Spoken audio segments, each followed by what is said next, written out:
Olá, meus irmãos, graça e paz. Hoje é dia de PB, mais um dia do nosso panorama bíblico. Vamos ter a nossa aula de número 67, permitindo o Senhor, se as coisas caminharem como nós planejamos. Nós temos aí depois dessa aula mais 2 aulas e é sempre bom reafirmar o quanto para nós é precioso poder contar com a sua participação, poder contar aí com você do outro lado nos acompanhando. Na aula de hoje nós vamos abordar as 3 cartas de João, ok? E nós vamos seguir nesta ordem, dando início aí à primeira carta de João. Essa primeira carta ela vai explorar algumas dimensões da comunhão entre o povo remido e o seu Deus. Deus é luz e por isso diante dele os crentes precisam andar em integridade. Deus é amor e por isso os crentes precisam manifestar amor uns pelos outros. Deus é um Deus de vida e por isso os crentes podem ter convicção e expectativa e certeza da vida eterna em Cristo Jesus. O autor da carta é o próprio apóstolo João, embora ele não seja citado diretamente, mas nós podemos observar 2 fatores importantes para tomarmos João como autor da carta. Primeiro, no texto, lá em 1 João, capítulo 1, verso 1, e também no capítulo 4, verso de número 14, nós vamos encontrar ouvir, tocar, ver, palavras que são sinais e que provam que o autor foi uma testemunha ocular do ministério de Jesus. E também o fato de que a carta ela leva um estilo muito parecido com o estilo que nós podemos encontrar no Evangelho de João, escrito aí também pelo apóstolo João. A data da carta fica entre 85 e 95 depois de Cristo.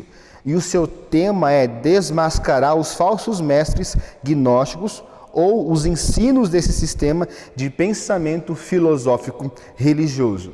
O propósito de 1 João é apresentar para os seus leitores, para os crentes, uma firme base, uma firme garantia e segurança de salvação em Cristo Jesus e de sua comunhão com Deus. E também combater as heresias que estavam prejudicando o ensino dos apóstolos.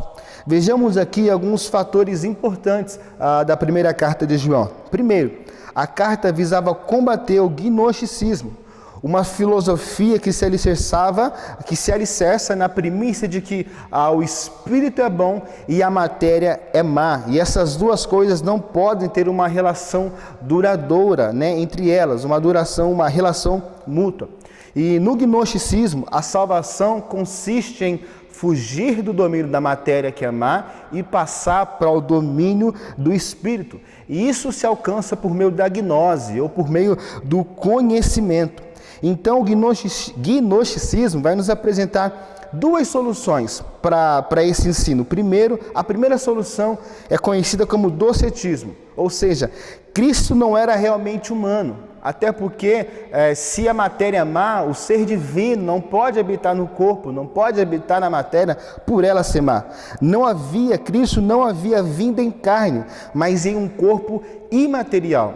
E logo no primeiro versículo da carta, João vai combater essa mentira, esse engano. Nós podemos encontrar em 1 João, capítulo 1, verso 1.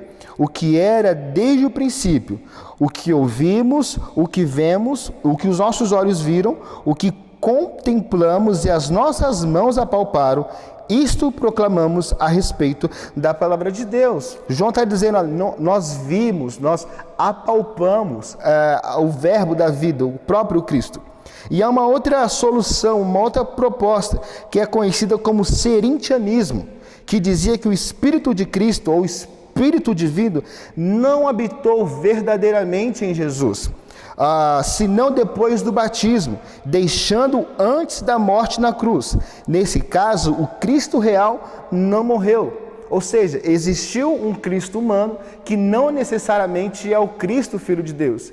E o Espírito de Cristo habitou nesse Jesus humano por um pouco tempo. Mas João vai combater isso no 2º capítulo, verso de número 2, que ele vai dizer: e ele é a propiciação pelos nossos pecados, e não somente pelos nossos pecados, mas também pelos do mundo inteiro. Propiciação fala de sacrifício, que fala de derramamento de sangue. E sempre que a Bíblia fala de derramamento de sangue, esses textos podem ser usados aí para combater essa segunda proposta que nos é apresentada pelo gnosticismo. Um segundo fator importante é que os destinatários da carta, eles não são identificados.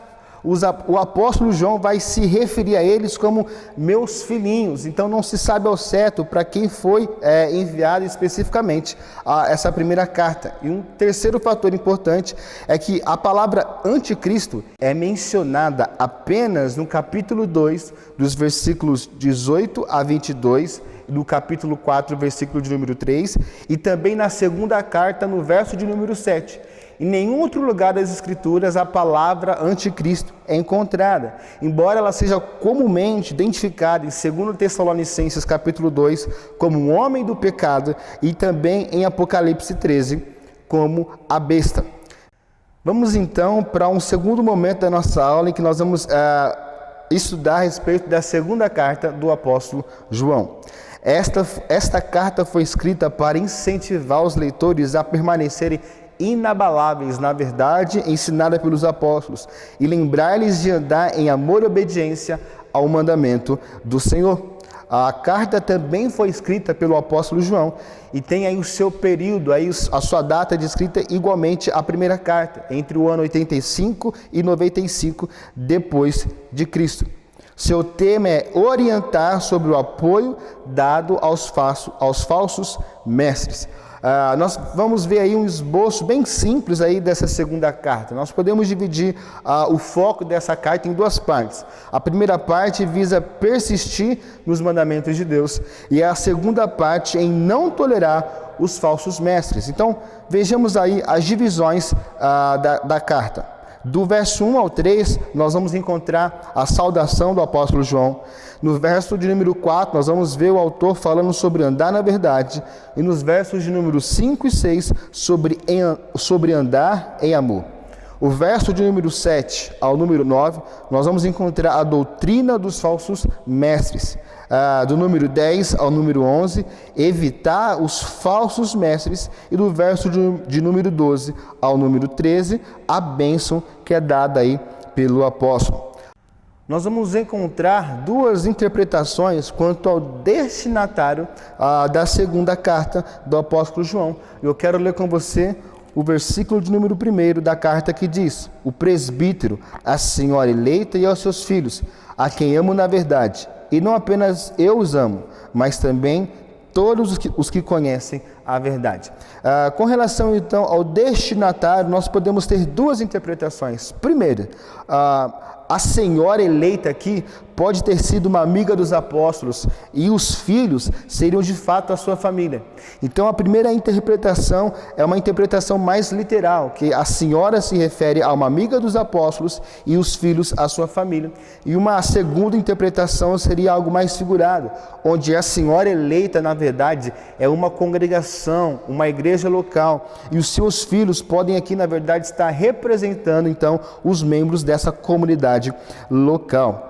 Vejamos então a terceira carta de João.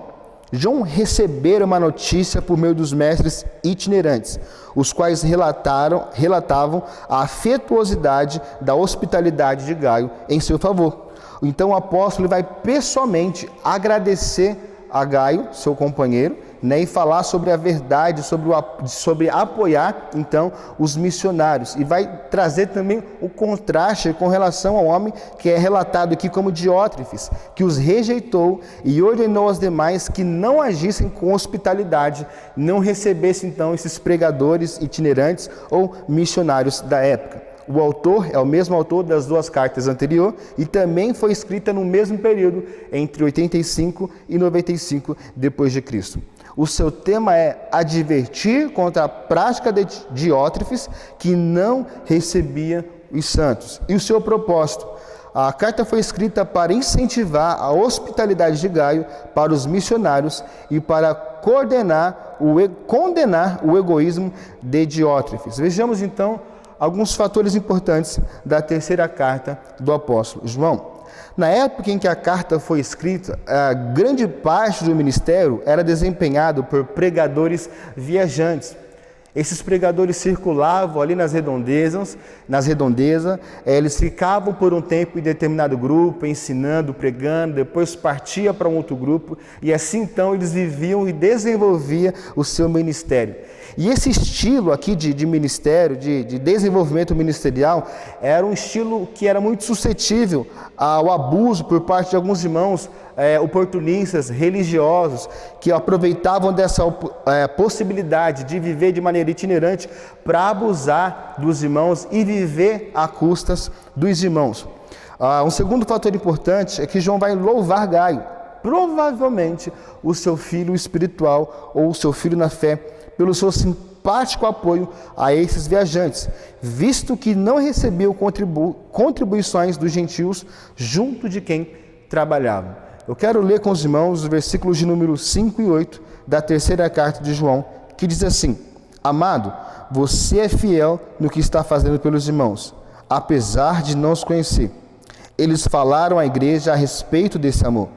Você fará bem se os encaminhar em sua viagem e de modo agradável a Deus, pois foi por causa do nome que eles saíram, sem receber ajuda alguma dos gentios.